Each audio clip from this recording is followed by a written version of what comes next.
Jane and Wayne, looking at some of the revisions that we made from the other night, again, just at concept stage, so work in progress. So driveway now comes up from the corner. So the court's moved all the way up to the northern boundary. Driveway now lines up with the living room there. I've now got this turnaround roundabout effect in the middle of the driveway. The existing ash tree is in the middle. Now it's not quite in the middle of the circle, which I'm quite happy with. I like it off-centered here because it just allows us to move the roundabout towards the court side, which is a good thing. Obviously, I'd like to see all of this done in concrete, get rid of the gravel, which I think is going to be long-term disastrous. Now, what I've done here is I've shifted this, the court has gone up, and shifted the court side seating pavilion space up with it to the corner of the court. Now, I actually still think this is too big still, and you'll see this shortly when we have a look at the access into the garage, because I think we need some of this lawn space here to be able to turn. So I want to pull these pillars back towards the driveway. So here's the new shed, the new wall at the end of the court. It's up against the boundary. It's 33 meters long. It is massive, this thing. And I've kind of kept it a little bit simple at the moment. I'd love to make this a big, bold architectural thing, but it's got the black Colorbond steel, vertical timbers, lots of glass, black and whites, things like that. Then I've gone and put a new veranda roof on here. I've brought that kitchen area right out in line with the front of the existing, that beautiful big window that you've got there. Front entrance really hasn't changed. Again, we're trying to achieve that thing where people can see that this is the front door. This is where you come and park, and so the entry into the house is via the front door. The new master bedroom, an ensuite, walk-in wardrobe extension coming out like this, a little bit of paving around it going across onto the easement. So this line is sitting out on the easement line as far as we can build at the moment. It looks out across onto this garden bed where the existing pine is, and then onto the pool, and so on and so on. The poolside pavilion, I've changed some of the textures inside of that because of our conversation the other night about trying to bring more white in. So this is the view out from the master bedroom. Obviously pretty spectacular. I think sliding doors are the way to go in here. I haven't put in blinds or curtains or anything at this stage. Again, just coming back to you with the layout is more important than all the styling side of things at this stage. And I'm going to concede about these bathrooms down here, which we'll talk about in a minute. So coming up underneath the existing veranda, I want to put in all new paving, all new steps. I don't know if we can go over the concrete that's there at the moment, but I think we should put new paving in. Here's the wall to the swimming pool. Now, where this fire pit is sitting now, I've just changed some of the stones from the other night, and we were concerned about maybe that fire pit is actually too close to the eave. Now, what I can do is push it towards this way here, and I'm going to undo these steps and pull them back into the pool. I'll talk to you about that in a minute. Down at ground level in that outdoor kitchen area, you can see that I've put the two tables side by side. So one can comfortably sit underneath the roof, and the other one can live up here for the meantime. But the times that you need those tables to come together for really big pieces of entertainment, well then take this table away from up here and put it down there. The poolside pavilion, you can see in this one compared to the last one, beautiful cantilevered roof. I've put the timber post in place, and I've gone with just white on white interior is just nice and simple. And you can see that breeze block. I took that wall out and I changed that to the breeze block. The existing retaining walls, will probably end up pulling them apart and rebuilding them properly, again just rendering that in white. And I do want to talk to you about the pool. What I'm thinking of doing is where the current steps are now, take them out, rebuild them inside the pool, and that little piece of paving that goes around, it sort of juts out around. Let's get rid of that. Let's square that off, and so the outdoor kitchen area has more space. So the poolside pavilion comes out to the line of the pavilion. The Norfolk Island pine is now nestled between these two buildings. The buildings are going to be built in a way where these are waterproof walls where you can actually put the soils up against. There's was a couple of meters from memory between the fence line and the back of the gym. The stairs, which I think are important, go up in between the two buildings.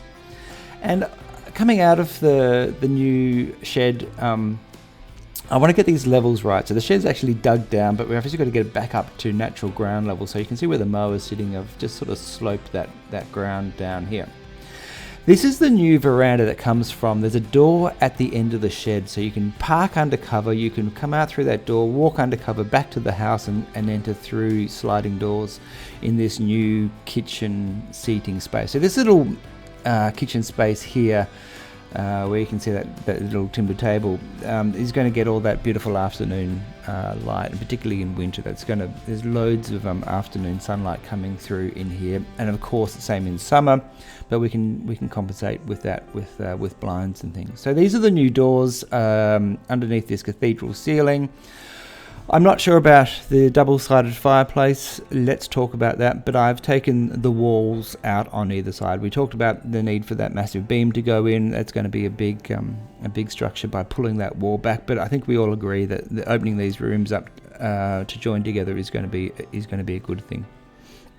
So this is the current garage car parking space that we're looking at the moment, and there's a new wall, new doors, and obviously the walk-in pantry behind that. Skylights, I've just left them in as they were previously, but we were talking about pulling all of that ceiling out, undoing the roofing structure and lifting that right up, which is going to be a good thing because I think it's going to let a lot of winter light in. And as we had a look at that sun study the other day, there's not a lot of winter light coming into this space in the morning.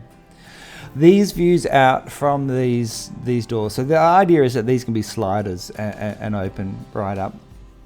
They're drawn as bifolds, but I think we go towards sliders. It means we can get rid of some of these vertical frames in the structure there, and looking out onto a beautiful garden with the new avenue of trees, the existing ash that's going to sit in the middle of the roundabout. And I'd really love to actually try and reduce the amount of concrete that's appearing. In a nice way. I'd really like to maybe get a bit of garden in front of the house somehow, so we actually sort of step through maybe like steppers like a ground cover or something like that. So let's have a look at it without the roof on it, because it gives you a much clearer indication of space.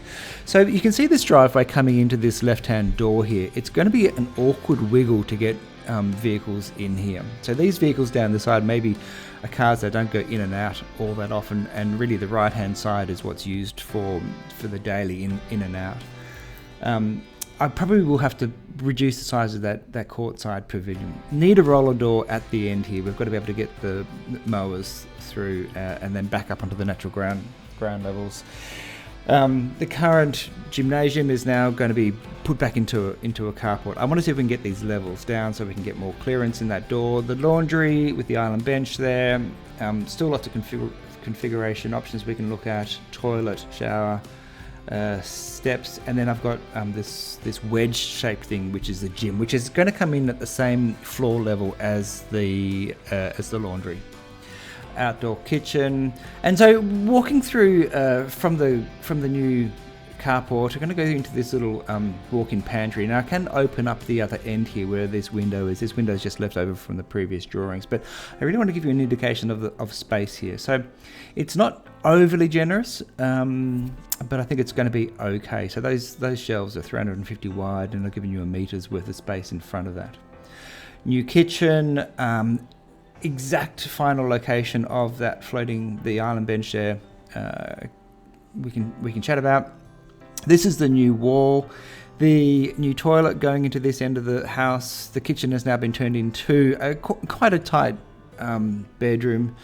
The current lounge and living room is just gone back to exactly as it is, and I've put that wall back. So this is the size of the existing bedroom, which we are now going to repurpose into the office. So again, with all of this layout, this is just looking at space. I'm not doing any styling at this point in time. So desks and overhead cupboards, they're just blanks at this point in time. Beautiful views out. Those steps, when we move them away from the lip of the veranda, it's going to let a lot more light come bouncing back in here. But you can see in this room, there is ample space in here. Obviously, it'll be carpeted. And if you want to get more equipment in there, printers and whatever, we've got loads of space, and particularly that space behind the door. The other bedrooms haven't changed. The master's being someone's going to get that nice big bedroom. Now this corner here with all the bathrooms and toilets, I'm happy to concede and revamp all of that.